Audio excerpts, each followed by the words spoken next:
research framework toward a biological definition of Alzheimer's disease in AIBL by Samantha Burnham.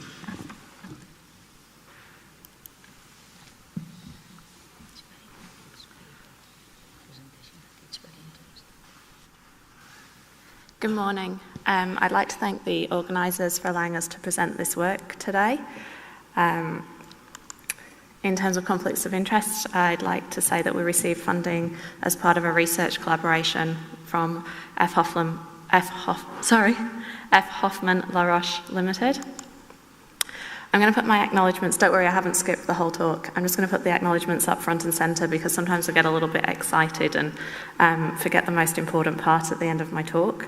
So I'd especially like to acknowledge the participants and their families, as well as the AIBL research team and all of the study partners involved in AIBL. So previously, the NIA-AA criteria for preclinical Alzheimer's disease was based on a two-marker construct of amyloid and neurodegeneration.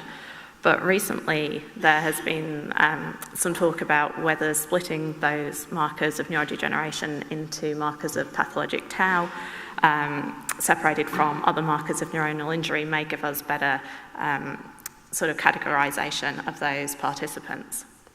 So in light of that, there was the recent research framework from Jack and colleagues, and this proposed a three-marker construct, so based on being normal or abnormal for levels of amyloid, pathologic tau, and neurodegeneration. And this created the ATN classification system.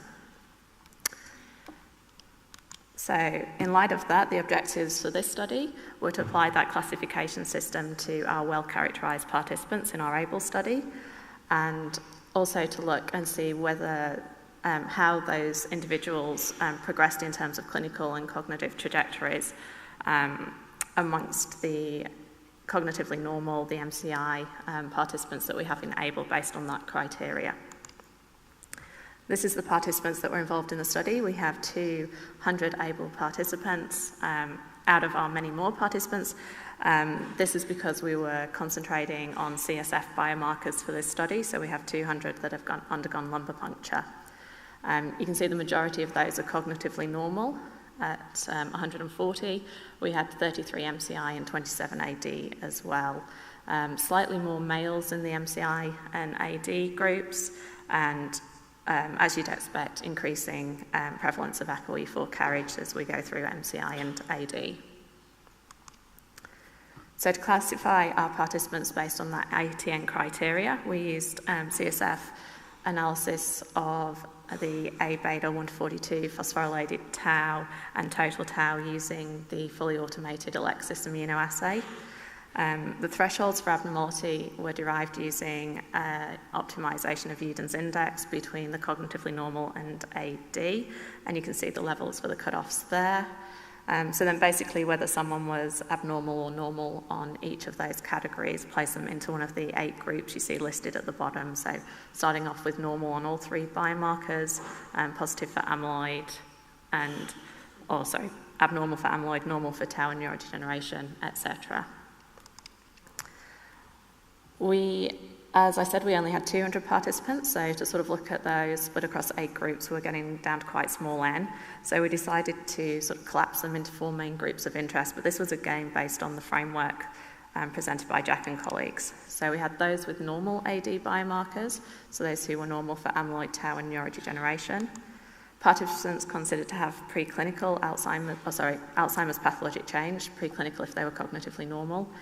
So those who were positive for amyloid, abnormal for amyloid, but normal on the other 2 markers.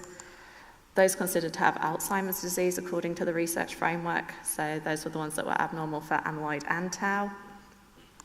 And then we had participants who had non-Alzheimer's pathological change. So participants who were abnormal for tau or neurodegeneration, but normal for amyloid.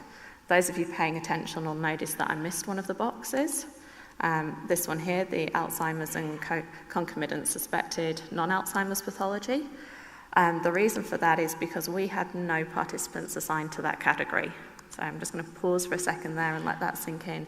we had none of our amyloid abnormal participants had neurodegeneration without tau, and you can also see that we only had one participant who was abnormal for amyloid who had tau without neurodegeneration. Most of our cognitively normal had normal AD biomarkers.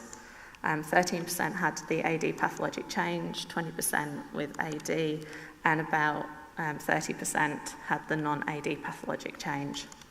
In MCI, the greatest proportion of our participants had either AD pathologic change or AD. So we looked at the cognitive performance at baseline and also longitudinally across these 4 groups in both the cognitively normal and the MCI. We used box plots and one-way tests to look at differences at baseline, and then we applied linear mixed effects models to the longitudinal data, and taking out the random slopes, looked at the same evaluation. So this is what we saw at baseline for the cognitively normal. Apologies that those names at the bottom are a bit jagged, but I was trying to squeeze them in so that you could read them, and they're quite long names, as you've probably heard me stumbling over. For the AIBL pack, we see some decline, some worse performance on the AIBL pack for those with AD pathological change or AD. So the light grey represents people on the Alzheimer's pathway, the dark grey, people with non-AD pathologic change, and the white is those with normal biomarkers. Looking at the baseline difference in MCI, we can see that this is slightly more exaggerated for the AIBL pack, and we also see the same pattern for the MMSE. But I should note for both of these slides there were no statistical significant differences. When we went to look on at change, we didn't see any differences across these groups, either in the cognitively normal or the MCI. We also looked at progression to disease, but we actually had very few people in this group that progressed over the 4.5 years that we followed up. At most, we had 2 people progressing from within one of those groups from cognitively normal to AD, so we weren't able to ascertain if there were any statistically significant differences. So, as I've said, we evaluated this new ATN classification system in our AIBL cohort. Approximately 40% of the cognitively normal had no evidence of abnormal biomarkers, and then the rest of that 60% were roughly split in 2 between those on the AD pathway and those with non-AD pathologic change. We tended to see some evidence that there was worse performance on the cognitive composites and the MMSE for those on the AD pathway in comparison to the other 2 groups. In terms of MCI, the majority of our participants had AD or AD pathologic change. We saw that increased deficit on the AIBL pack and the MMSE scores for those with increasing levels of Alzheimer's abnormal biomarkers. We didn't have enough events to look at disease progression. And despite the lack of any statistical significance, we do acknowledge that the observations are qualitatively consistent with previous work showing that as you have more abnormal biomarkers, you have worse cognitive performance. We acknowledge that there's some limitations to this study. Obviously, it's a small study of 200 individuals, so this may have precluded us seeing any statistically significant differences. We hope to evaluate this in larger cohorts or networks of cohorts such as the Concord AD, and there's a poster on Concord AD if you get time to look at it today. It's number 166. Also, I'd like to note that the t-tau and p-tau levels were extremely highly correlated. They had an adjusted R-squared of 95.5%. So this may suggest that we haven't been capturing that neurodegeneration category appropriately. So we'd like to look at other measures of neurodegeneration, perhaps neurofilament light or some structural MRI. And this may corroborate findings that we've previously seen where it's the presence of neurodegeneration which is really linked to that cognitive decline. I think we saw some evidence of that from Professor Shaw yesterday. Here in the plots, this is a combination of our normal controls and MCI using imaging data as well as CSF. I should note that it's not the Alexis CSF data.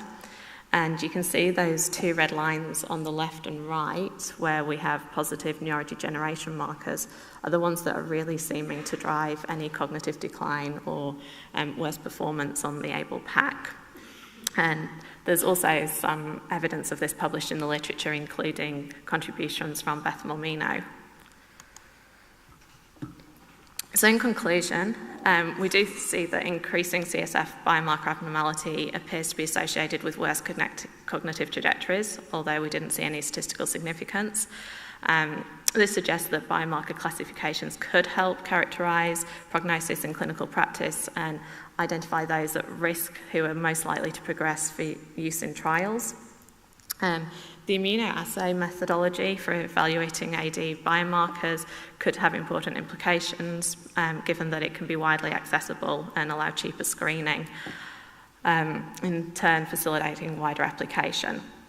However, we suspect that it might be necessary to have an alternative measure for neurodegeneration, so perhaps MRI or neurofilament light, NFL.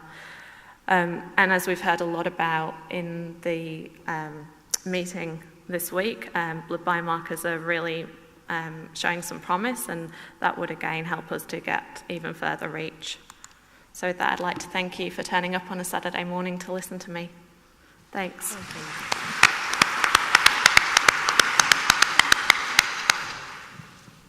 So we have time for one question.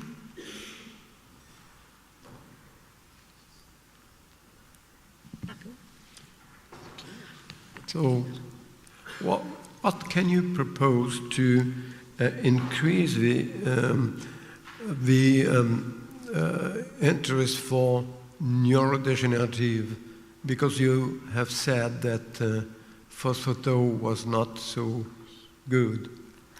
Yeah, we saw that there was nearly everybody who was positive for the p-tau was also abnormal on the total tau. So we saw that at the start when I was showing the prevalences across the groups, that we didn't have any differences between the T and N categories really. So it does suggest that maybe they're both measures of tau, and that maybe we should be looking somewhere else, I think, for neurodegeneration. No. Is there any question? So we move to the next. And which knows, but it's